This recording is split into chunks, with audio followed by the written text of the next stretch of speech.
My name's Brian Stryman. Welcome. I think this is our 12th or 13th S.T.I.R talk. And my name's Brian Stryman. I'm professor of law library, and I work in tech services, which is actually the back of the library. So you'll probably see me on Friday afternoons at the reference desk. I'm glad you all are here today. The talk today is presented by Professor Steve Schmidt, and it's Why Mexico Matters. And I'd like to do a brief introduction for you so that you have some of Steve's background. He joined the Law College in 2007.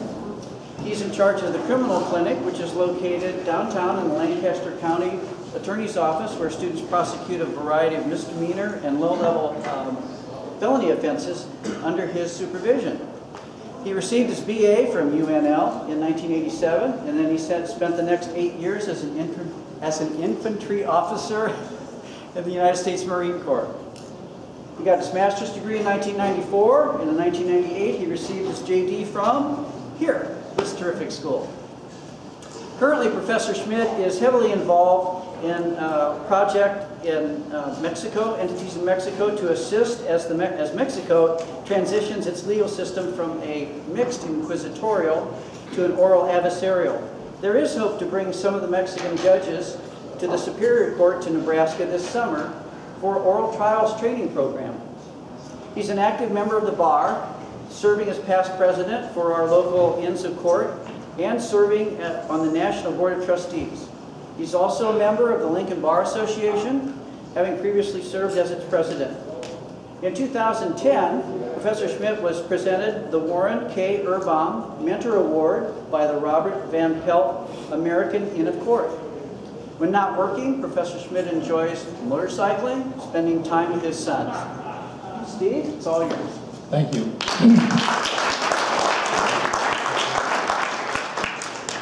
Thank you, Brian, and thank you for coming. As Brian indicated, today we're going to talk about why Mexico matters.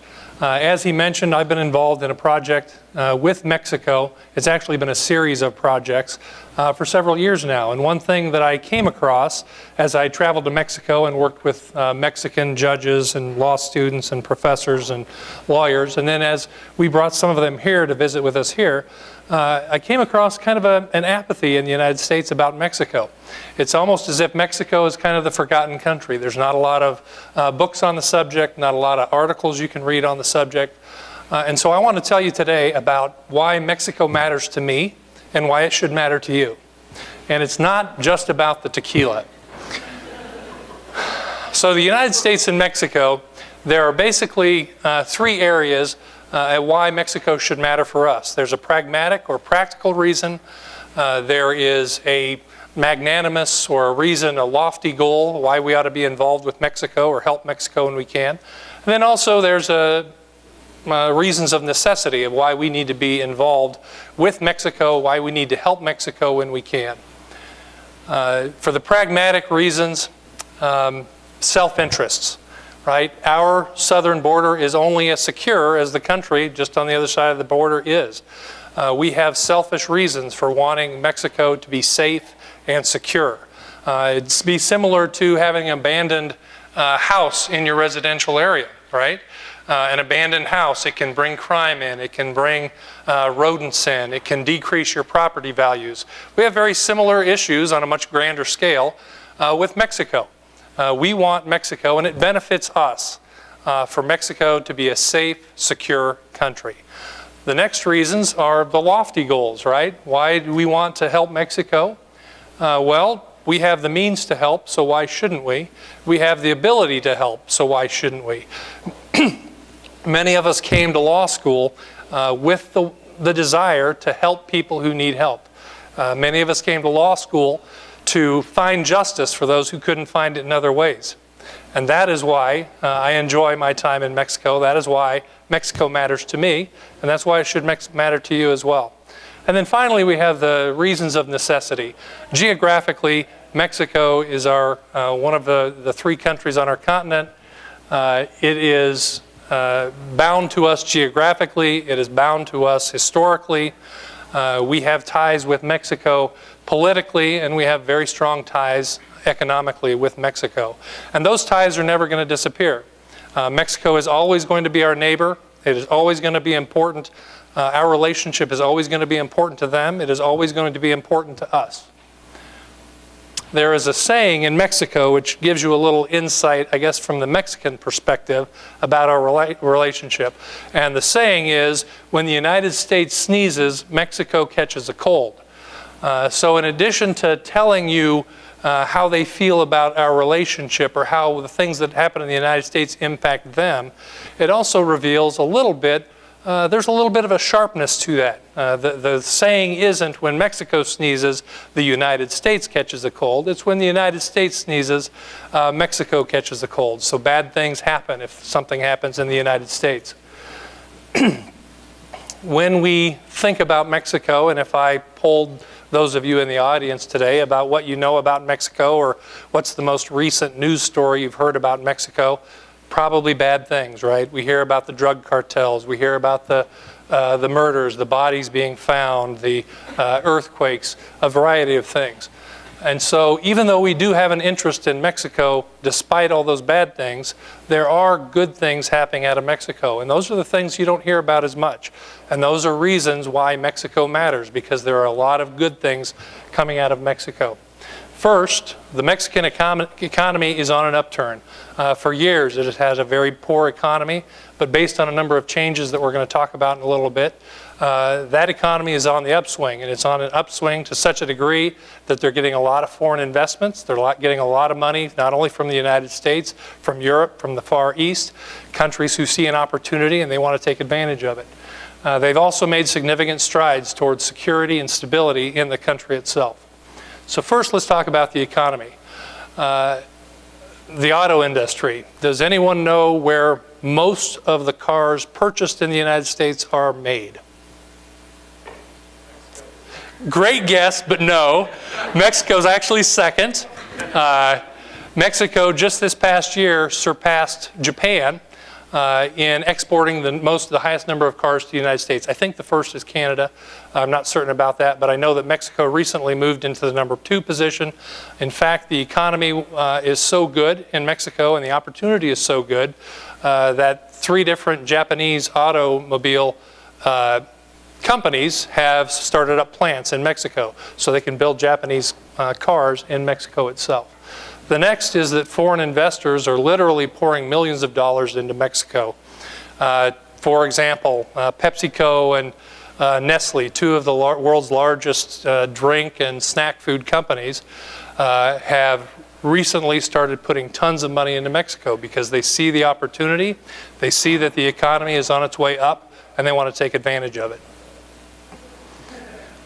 To describe what Mexico has done to help with its stability and its security, I'm going to use the example of a Mexican standoff, right? A Mexican standoff is an example where antagonists, they're staring each other down, they're all waiting for the other person to blink.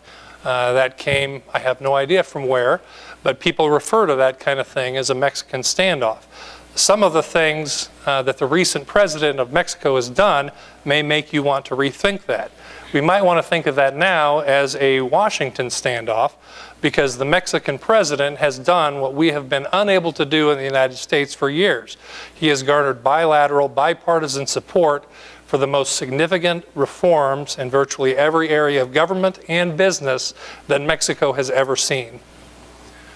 Some of the major reforms are, and we're going to talk about them a little bit. The legal system reform, that's the one I'm most familiar with. That's the one that my project deals with. They've had a reform of their political system. They've had an education reform, major industry reform, and tax reform as well. So the legal reform, as Brian mentioned, they're switching their legal system from a mixed inquisitorial to a oral adversarial system. That's how I became involved. Initially, it began just with the criminal law aspect of it. And the mixed inquisitorial, for those of you who don't know, every fact, every piece of evidence was reduced to a document, and then those documents were bound together and literally stacks as tall as this building of these documents were considered trials. And then ostensibly the judge would go back and read through that and then make his decision. There was no live testimony, there was no method like cross-examination to determine the veracity of the witness. As you might imagine, there were a lot of fraudulent affidavits being submitted. The other side, instead of being able to contest that specific affidavit, then just submitted their own fraudulent affidavits. Well, Mexico decided they'd had enough of that, and so in 2008 they amended their constitution to require that all criminal cases were tried through an oral adversarial system. They gave themselves a deadline of 2016 to complete that, and that is how my project began, as I became involved in teaching trial skills programs down in Mexico. Now, that type of law has expanded from criminal law, or that type of trying cases has expanded from just criminal law. It now includes family law, it includes civil and commercial law, it includes juvenile law. So they're expanding the oral adversarial system to virtually all aspects of law. Additionally, just this past year, they passed a federal code of criminal procedure. It doesn't seem like much, but one of the problems that they've had in Mexico is each state had its own version of trying cases. It had its own version of the mixed inquisitorial program. And as they were switching to an oral adversarial model, what they saw is that all of the states were going different directions with it. It's important to note that they don't want to just take the United States oral adversarial system and put it into Mexico. They want to create a Mexican oral adversarial system. But they wanted to have some semblance of uniformity. They also are using the Federal Code of Criminal Procedure to try to urge the various states to keep on track, because they still hope to achieve this by 2016. Political reforms, sweeping reforms in their political system. They now allow independent candidates. Previously, unless a candidate was affiliated with one of the major parties, he was not allowed to run for election. They also have overturned the prohibition against re-election because of some of the nature, the dictatorish type leaders that they've had in Mexico in the past. They decided to not allow people to run for re-election for certain positions. They now are doing away with that because they see the value in politicians that may be re-elected to expand upon what they learned during their first term. They also have strengthened the National Election Institutes, again, to try to get some uniformity between all of the states. For the federal elections, each state was doing the election their own way, and so now they gave more power to the institutes that are required or expected to govern those elections. They gave them more power so that they can do that.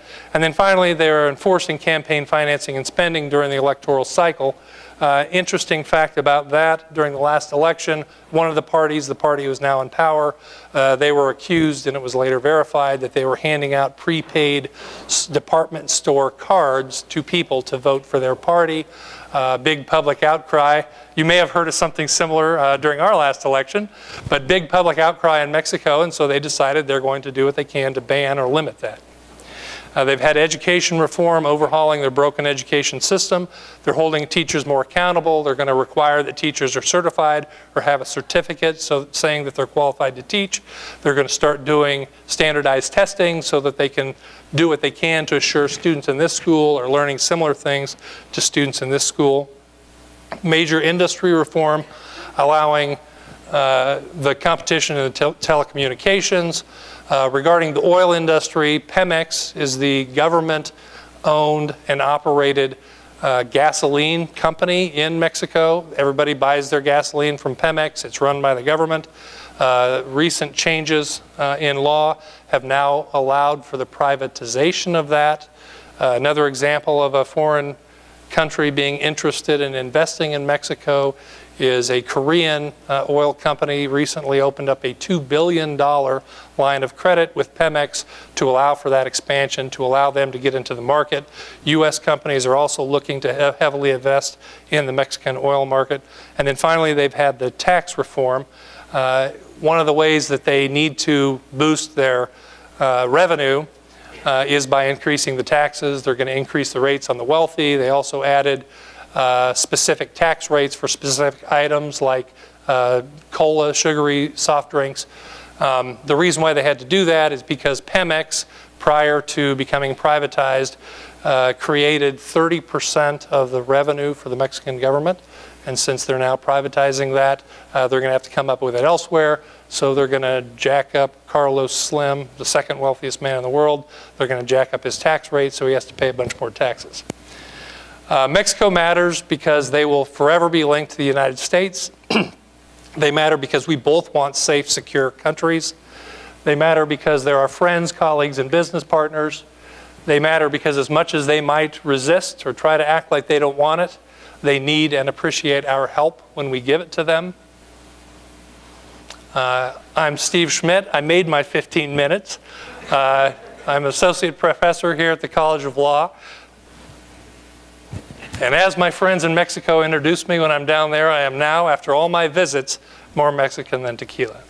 Thank you very much. Let's have a drink. As they say in Mexico, salud. Thank you.